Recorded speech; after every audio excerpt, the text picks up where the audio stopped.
So long, my Captain, adios. Sail upon a sea of ghosts. Chase that white whale to the end. Bring the story back again. I'm going to come back to that song later. Steve Earle's song that he wrote for Guy Clark called Goodbye Michelangelo, and we're going to do that at the end, and I can't wait for that. It's an absolutely gorgeous song that I owe to the awesome Milton Brasher Cunningham, who I have noticed is tuned in. So Milton, it's good to see you, and I see folks tuning in quickly tonight, so I'm going to get to go ahead and jump right on this thing. Take 123, Muse and Mentor. Tonight is dedicated to one of my literary heroes, one of my literary crushes, a mentor, a pen pal of 16 years over email, one of, as far as I am concerned, the greatest poets to have written in the English language, Stephen Dunn. And Stephen Dunn was the reason that I became a poet. He was the reason for this career, and the reason that I've published over 20 books of it. And who knows exactly how long ago, I'll address this in a bit in one of the poems, but here is the book that changed my life, right here. Stephen Dunn, New and Selected Poems, 1974 to 1994. And I was being interviewed by a magazine that one more than 2 decades ago. I don't know how long ago this was. And the person, you know, when we started talking about poetry, she asked me, well, have you read Stephen Dunn? Do you know his work? And I said, no, I haven't. And she was appalled. And we were doing the interview in the coffee shop of a bookstore. And she marched off into the shelves at the bookstore and came back. And she went and she bought this book and she gave it to me. Oh, and there it is. Life never the same just because of something like that. You have to love it. So I love, let's see, Milton, I'm not sure if I'll be able to see all your message, but you're saying, I know of Stephen Dunn because of you, and I am the better for it. Thank you, sir. I appreciate that. So tonight, we're coming from a new spot in the spirit garden of the fire pit, and Ashley just rang for you the opening bells of the session here. This is a gorgeous chime that was donated to the fire pit and the spirit garden within the fire pit by our wonderful friends Kit Holmes and Cindy Malonzi, who are moving to Michigan. And Kit and Cindy, we are sad to see you go. I hate that, but thank you so much for leaving those chimes up in your tree for me to come over and get before you left the neighborhood, because they are beautiful. And I think that those chimes are the perfect opening tone and perfect opening sound for what it is that I want to do tonight. So I'm going to read a few things here, I'm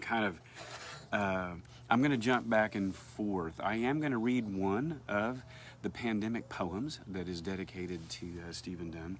But what I would like to do to start with tonight is I want to read you the poem that did it to me. I don't know how many poets could tell you the poem that is the reason that they are a poet. But I can. I can tell you what poem did it to me. I sometimes say, done it to me. And it is the poem by Stephen Dunn called At the Smithville Methodist Church. And you'll notice that in this book, the spine is broken along this poem. So I think that maybe explains it to you, okay? So here it is. This is the poem by Stephen Dunn that is basically responsible for me becoming a poet. It's called At the Smithville Methodist Church. It was supposed to be arts and crafts for a week. But when she came home with the Jesus Saves button, we knew what art was up, what ancient craft. She liked her little friends. She liked the songs they sang when they weren't twisting and folding paper into dolls. What could be so bad? Jesus had been a good man, and putting faith in good men was what we had to do to stay this side of cynicism, that other sadness. Okay, we said, 1 week. But when she came home singing, Jesus loves me, the Bible tells me so, it was time to talk. Could we say Jesus doesn't love you? The Bible tells me so. It was time to talk. Could we say Jesus doesn't, oh, I'm sorry, I missed a line there, but could we say Jesus doesn't love you? Could I tell her the Bible is a great book certain people use to make you feel bad? We sent her back without a word. It had been so long since we believed, so long since we needed Jesus as our nemesis and friend, that we thought he was sufficiently dead, that our children would think of him like Lincoln or Thomas Jefferson. Soon it became clear to us, you can't teach disbelief to a child. Only wonderful stories, and we hadn't a story nearly as good. On Parents' Night, there were the arts and crafts all spread out like appetizers. Then we took our seats in the church, and the children sang a song about the ark and hallelujah, and one in which they had to jump up and down for Jesus. I can't remember ever feeling so uncertain about what's comic and what's serious. Evolution is magical, but devoid of heroes. You can't say to your child, evolution loves you. The story stinks of extinction, and nothing exciting happens for centuries. No, I didn't have a wonderful story for my child, and she was beaming. All the way home in the car, she sang the songs, occasionally standing up for Jesus. There was nothing to do but drive, write it out, sing along in silence. So there it is, friends. Yes, Milton, you picked up on one of the best you picked up on one of the best lines in the entire book right there. But anyway, you can't teach disbelief to a child. There it is. That's the poem, the book, and the poet who did it to me and turned me into a poet. And I'm going to illustrate, by the way, the impact of Stephen Dunn on my life by giving you a quick little foray through the number of books of mine that I have published, okay, in which his name is profaned. Okay, so 2 tables over. This was a very early book for me, and this is a really beat up copy of it right here. This is the book that won the Oklahoma Book Award in 2009. And his name appears in this book. I actually wrote a poem for him about a workshop that I'm going to tell you a story about. His name appears again in my new and selected, Karma Crisis, okay? And again, in To Sing Hallucinated, First Thoughts on Last Words. He has one of the best poems in the anthology that I put together when I was Oklahoma Poet Laureate, this book called Oklahoma Poems. And his poem is one of the best in here. It makes an appearance in the Days of Our Seclusion, the first book of the Pandemic Poem series. And in an alter ego series that I wrote, the Ezra Lipschitz series, 3 books that all carry the subtitle, The Mostly Unedited Poems of Ezra E. Lipschitz. It's sort of me. And this is called I Shouldn't Say. This is book 1. He makes an appearance in there. This is book 2, Ars Poetica. Spelling of ars is critical in this instance. It is not Latin. It is quite British. And so, he also makes an appearance in An Honest Day's Prayer. Even my memoir, Just Another Honeymoon in France. A Vagabond at Large series. And in a very, very old book called My Sideways Heart. And this was published by Janetta Calhoun-Mish and Janetta. I've always appreciated this very much. Mongrel Empire Press. And I have to say, by the way, the book that won the Oklahoma Book Award, many thanks to you, Dorothy Alexander, for taking a chance on me and publishing this book that wound up winning the award. So anyway, that gives you a little idea of the guy's influence on my life. So what I'm going to do now is I'm going to move forward to my current journal that is not a part of the Pandemic Poems project. This is I'm on the back edge of that, and I want to read you a poem that I wrote the day after his death. So Stephen Dunn died on June 24th, which happened to be his 82nd birthday. And it was a heartbreaker for me. I found out about it. Something on the New York Times popped up, and it really stunned me, and it stole a day from me. I was blindsided, and you're going to find out about my last email exchange with him here in just a couple of minutes. And it'll give you an idea of why this was something for me. But the first one from the journal that I want to read you is called Muse and Mentor. There's a photograph of you and me from late July in 2005 standing in front of a coffee shop in Ouray, Colorado that I can't believe I did not think to have Jim snap real quick before we walked across Main Street for the morning session of the poetry workshop I was there to take with my friend who just had his arm cut off to try and stop the cancer. And you were there, of course, to teach. I would have glued the picture here if I'd have been smart enough to have my friend try to get a decent shot with his one good hand. But hindsight has never been 20/20. Not that I can remember anyway. More like 50-50. Like there's a 50-50 chance I'm remembering anything correctly from that weekend. Though I'm right about Jim and the loss of his right arm, because he lost the battle 4.5 years later. And that I won't forget. One problem was how distracted I was by that tall Kansas girl, the one who had moved to Manhattan to write poems and stop wearing a bra, the one who bitched about men in her poetry but cozied up to us in the bar at night. Oh yeah, her, with the perfect skin and delicate little reading glasses. What's clearer would be the way I hung on your every word. Took notes that I can't seem to find anywhere. But I remember doing them, both the hanging on and the note-taking. What's burned into my hippocampus, however, is the look on your face, the quiet smile from the back row during my reading on the last night. Then the bigger smile and the arm around my back on the gray metal folding chair when I returned to my seat.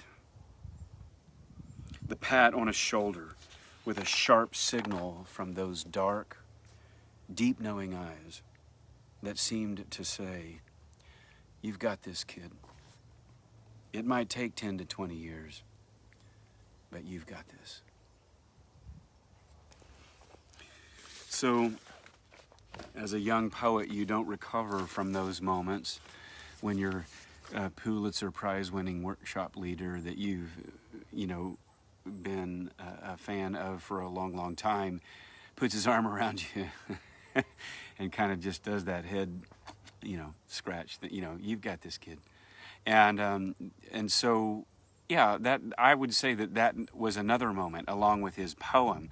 That was another moment that solidified this deal and left me with no choice when it comes to poetry and the career that I have. So this next poem that I want to read is from Book 4 in the Pandemic Poems Project, In the Days of Our Resilience, which, by the way, the proof copy, the actual physical proof copy for Ashley and I to scour and go over and make corrections and fix things and then re-upload is supposed to arrive on my doorstep this Thursday, and I will be reading and scouring that, making edits, making changes, and the moment I upload it, we will be releasing that book on Amazon, and I will be placing an order for several boxes and beginning my curbside delivery of book 4 or the set. Many of you were waiting because you wanted to order the set of 4 books, and that is fine. I love it. But we should have book 4 within a week or two. All right, so I am really fired up about that. This poem is from Monday, March 22, and so it will be in book 4, the final book here. And this is a poem that I read quite a while back in a fire pit session.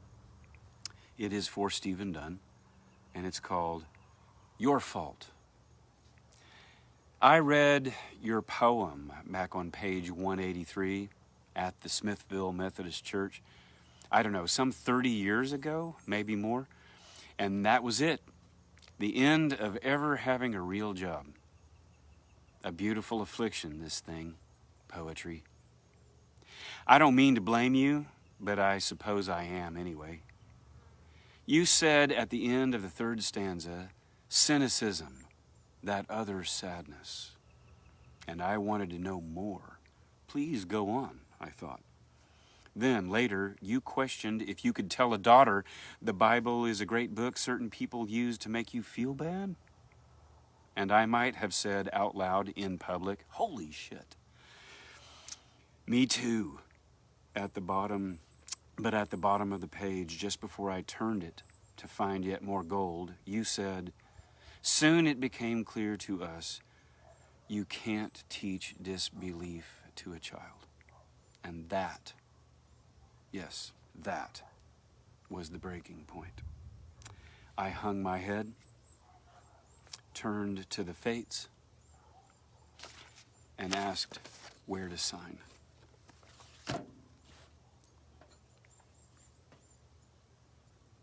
Stephen Dunn.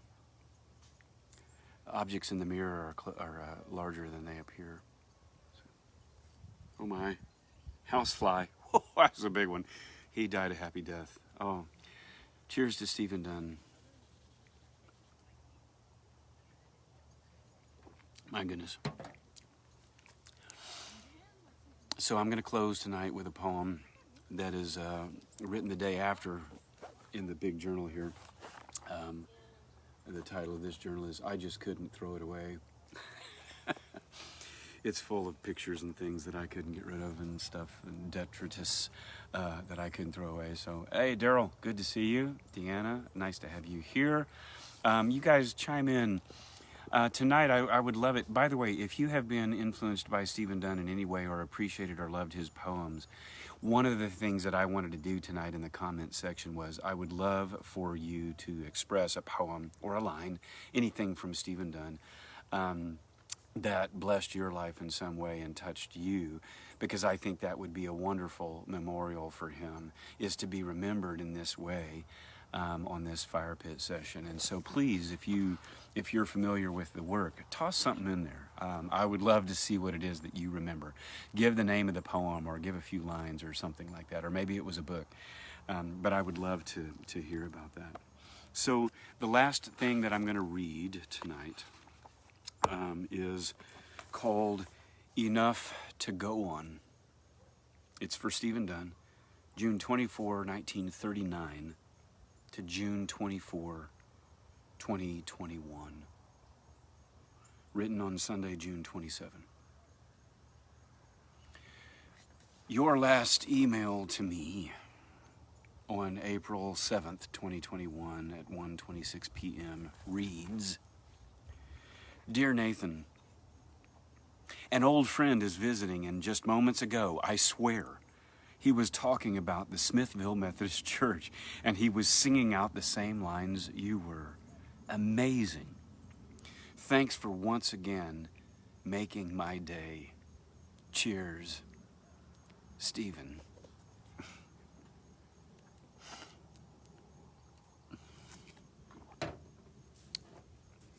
2 exclamation points in one email from the king. A man who didn't use them in his poetry. It was in response to an email I had just sent you at 12:59 p.m., a mere 27 minutes earlier, that included a poem I had written for you called Your Fault.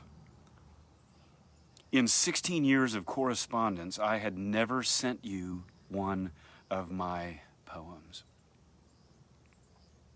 At least in my 50-50 memory.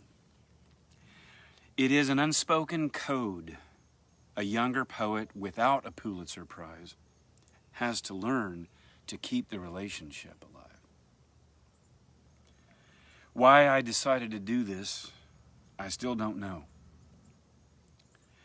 But I do know that you read the thing. And I know that your reply was a tank full of jet fuel. Enough for me to make 4 or 5 trips around the world. Who needs a gold sticker when you've got that saved in a special hidden folder? What will it matter when the book awards skip over in the days of our resilience, where it will soon appear? And where will I turn now? You died on your 82nd birthday. The New York Times let me know. They're always there in a pinch. And when will I find out what your last words were? And why am I having such a hard time with the last words of this poem? Probably because you once told me there is always a better ending.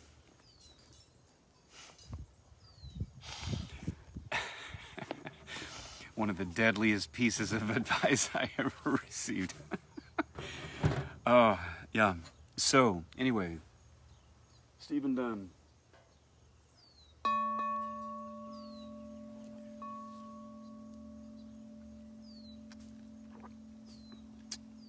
The king. The man who did it. So I'm going to close tonight. By the way, I cannot tell you my gratitude for you tuning in live tonight. And if you were here late, or if you haven't seen it yet and you're going to watch it later, please always remember I re-upload every episode, and it's going to be there on my Facebook page for you to see if you didn't catch everything here. So tonight, the song I want to sing is this awesome Steve Earle song that Milton Brasher Cunningham turned me on to. And it's a song that Milton tells me that Steve Earle wrote for Guy Clark when he died. And so, you know, sometimes when I tell Milton what it is that I'm going to do, he only sends one song. This was one of those times. Milton, brother,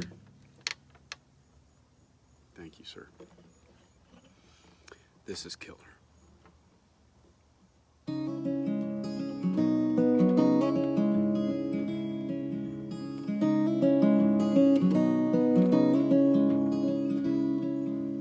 Goodbye, Michelangelo. Ain't no trouble where you go. Ain't no pain to burn you blind. Just enough to draw the line. Goodbye, maestro, fare thee well. Gone to heaven, been to hell, or maybe just New Mexico. Goodbye, Michelangelo.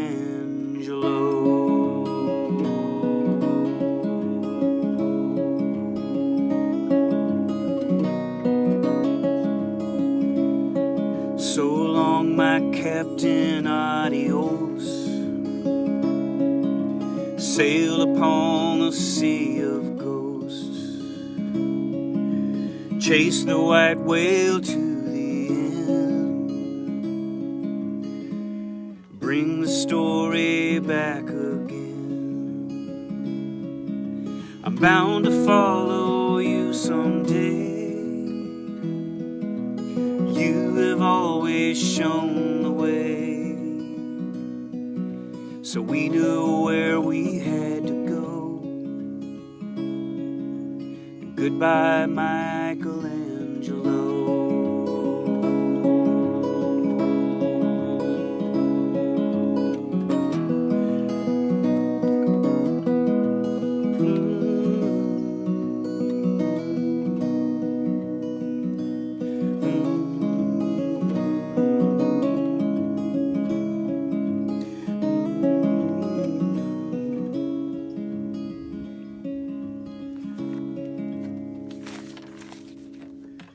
goodbye till it comes my time.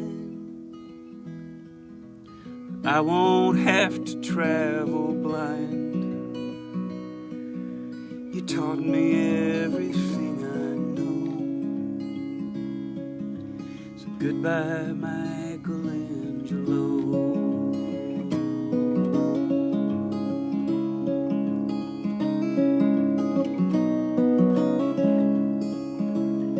Yeah, goodbye, Michelangelo.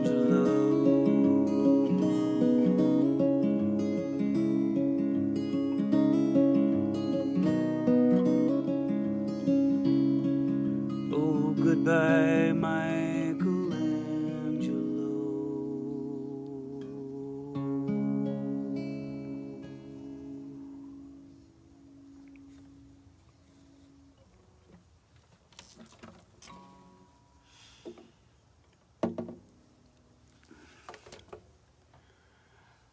Can't believe that soul is not going to be writing poems anymore. I recommend every one of his books. Just start reading. Don't stop. His book that won the Pulitzer Prize is called Different Hours. Different Hours, and it's truly incredible. I would say that Beth Wood, I know, agrees with me, and a lot of other people do. This might be the book to start with, you know, if you're wanting to get to know Stephen Dunn. But all I'm saying is I agree with Milton.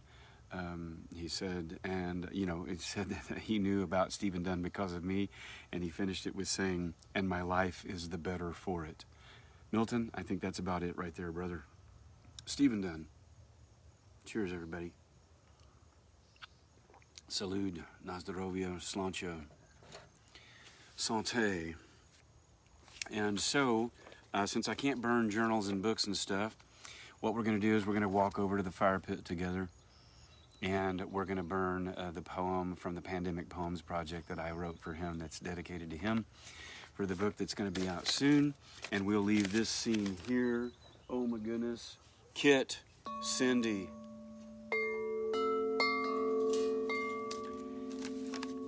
Can't thank you enough for that beautiful addition to the Spirit Garden here in the fire pit. Hey folks, listen, there are still openings in the creative writing workshop that I'm teaching in September 20th through 24th, right here in Wimberley, Texas, with the Descanso Creatives. And if you would be interested in doing a creative writing workshop with me, I would really love to have you. Give me a contact and I'll shoot you websites and information and how that works.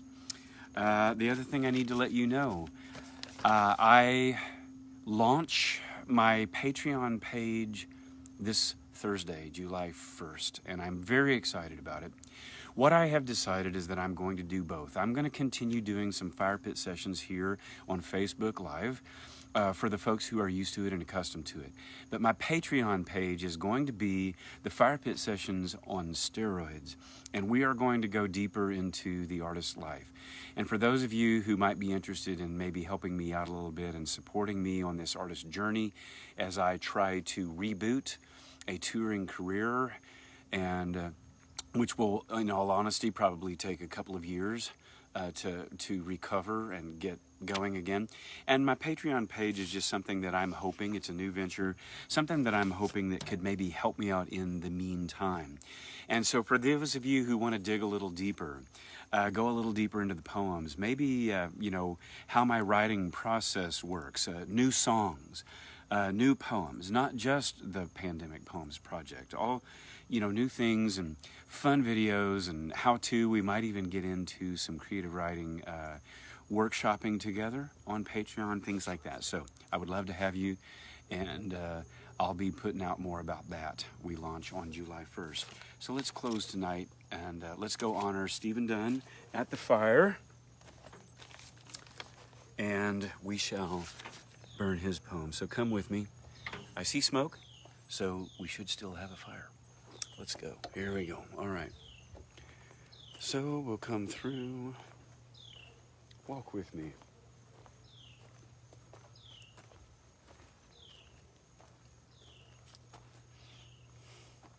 It's like a fun video character.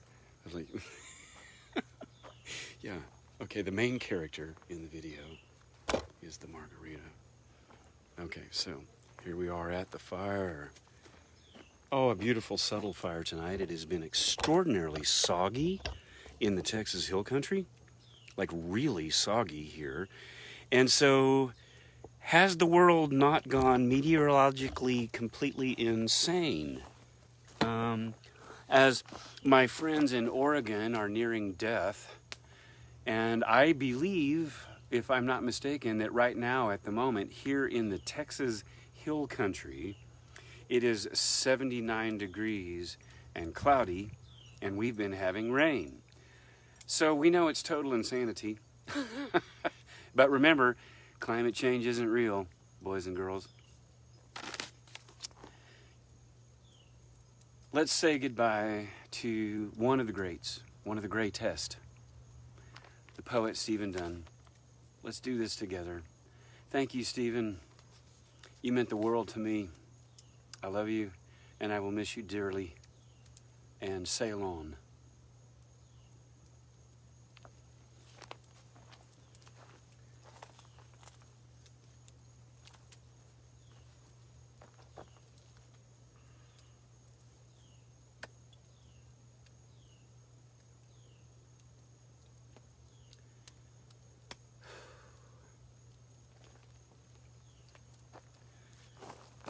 Namaste, y'all. Keep reading poetry. It's a little bit of sanity in a world gone completely mad. I'll see you next time for take 124, and hopefully on Patreon for a little bit extra. Love you guys. Next time.